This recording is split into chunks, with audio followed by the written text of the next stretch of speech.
अस्सलाम वालेकुम। वालेकुम अस्सलाम। आमिर दमीर खान यहाँ काम करते हैं क्या? हाँ बिल्कुल। दरअसल मुझे उनसे मिलना था। आप जनान साहिबा से मिल लें, कॉरिडोर से सीधे हाथ पर। बहुत शुक्रिया आपका।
तुम इत्मीनान से वापस हॉस्पिटल जाओ, अपना काम करो, ऑपरेशन करो, कोई मसला नहीं है। सादात, तुम्हें यकीन है कि वाकई कोई मसला नहीं? हाँ, रिपोर्ट्स बिल्कुल ठीक है तुम्हारी, कोई कॉम्प्लिकेशन नहीं है। जानता हूँ, लेकिन मुझे चक्कर आने लगते हैं, नजर धुंधला सी जाती है। मेरे ख्याल में कुछ तो है। आमिर, तुम्हारी इन बातों की सिर्फ एक ही वजह बनती है, तुम्हारा नफ्सियाती बन। अरे बिल्कुल नहीं, मैं खुद को जानता हूँ, एक्सीडेंट मुझ पे इतना असरअंदाज नहीं हो सकता यार। तुम तो ऐसे कह रहे हो जैसे मैं तुम्हें जानता नहीं हूँ। बाइक चलाते हुए तुम्हारे हाथ कांपते थे इस डर से कि कहीं कोई हादसा ना हो जाए, और इस एक्सीडेंट को तुम बर्दाश्त नहीं कर पा रहे। तुम शॉक में हो और डर रहे हो कि आगे काम कैसे करोगे। अरे नहीं सादात, मैं खुद को जानता हूँ और ये वैसा कुछ नहीं है। तुम्हारे साथ कोई था क्या? क्या मतलब? हादसे के वक्त तुम्हारे साथ कोई था? हाँ था, लेकिन इसका उससे क्या ताल्लुक? बहुत गहरा ताल्लुक है। यानी तुम अपने से ज्यादा उसकी जिंदगी के लिए फिक्रमंद थे। तुम इस सोच से बाहर नहीं निकल पा रहे कि उसे कुछ हो जाता तो क्या होता।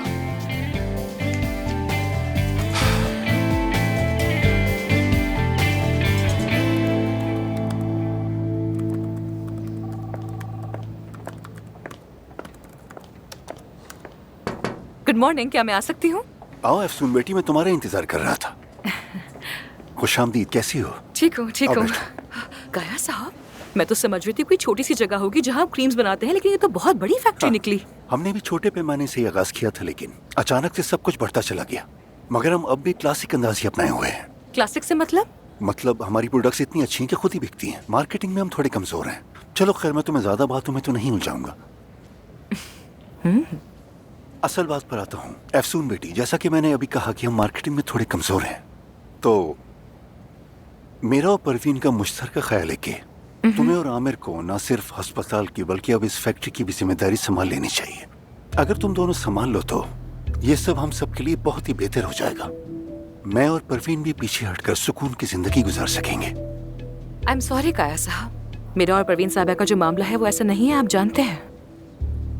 जानता हूँ, मगर मैं ये भी जानता हूँ कि अगर तुम यहाँ की जिम्मेदारी संभाल लोगी तो तुम्हें पता है परवीन इस दुनिया की सबसे खुशनसीब औरत बन जाएगी। फर्ज करें कि कोई मुआवजा हो जाता है और मैं यहाँ रहने का फैसला कर लेती हूँ, तो बाबा मुझे इस हरकत के लिए कभी माफ नहीं कर पाएंगे, नहीं कर पाएंगे। वो तो परवीन साहबा का नाम भी सुनना नहीं चाहते हैं। मैं उन पर जुल्म नहीं कर सकती, नामुमकिन है ये, बिल्कुल नामुमकिन। देखो बेटी, इतनी सख्त किस्म की बातें मत किया करो, क्योंकि जिंदगी के बारे में किसी को कुछ नहीं पता। हमारे मुस्तकबिल में क्या होने वाला है कोई नहीं जानता। मुस्तकबिल क्या लाने वाला है, जरा हमें भी बताएं ना काया साहब। सबा साहिबा, अस्सलाम वालेकुम। वालेकुम अस्सलाम। बताओ आप कैसी हो? ठीक हूँ, बहुत शुक्रिया। ठीक है, अच्छी बात है। खुशामदीद, क्या खूबसूरत सरप्राइज दिया है तुमने तो। आओ बैठो बैठो, तुम भी आओ बेटी। हाँ, आ जाओ। खुशामदीद। बहुत शुक्रिया। चलो बैठो। बतूल, सबा साहिबा, ये सब क्या हो रहा है? अब मैं इनके साथ मिलकर काम करूंगी। हाँ, क्या मतलब? तुम तो अदीब के साथ काम करती थी ना? अरे वो तो अब कैफे बंद कर रहे हैं ना, कर्ज बहुत ज्यादा हो गया था। अरे काया, तुम उस अदीब को तो जानते हो ना, कितना समझदार लड़का है वो। लगता है इस बार उसके पार्टनर ने उसे लूट लिया है। हाँ हाँ, मैं जानता हूँ सबा। अभी तक अदीब से बात नहीं हो पाई है, अगर मौका मिला तो जरूर करूंगा। तुम बेफिक्र रहो। लेकिन तुम लोग असल में क्या कर रहे हो? खैरियत तो है? हम खैराती काम कर रहे हैं, खैराती। हम तो बिजनेस विमेन को सपोर्ट कर रहे हैं। वो क्रीमें बनाती हैं। वैसे भी बतूल केमिस्ट है, अपनी क्लास की टॉपर है, ये बात भी छुपाती है। अच्छा, वाकई? जी हाँ, क्या जी हाँ, बात है। बिल्कुल। मैंने कहा चलो हॉस्पिटल साथ देखते हैं। वाकई में मैं भी फैक्ट्री देखने के लिए आई थी, तो साथ ही देख लेते हैं ना। तो फिर देर किस बात की है? आइए चलो चलें। चलिए। देखते हैं आपको पसंद आती है कि नहीं।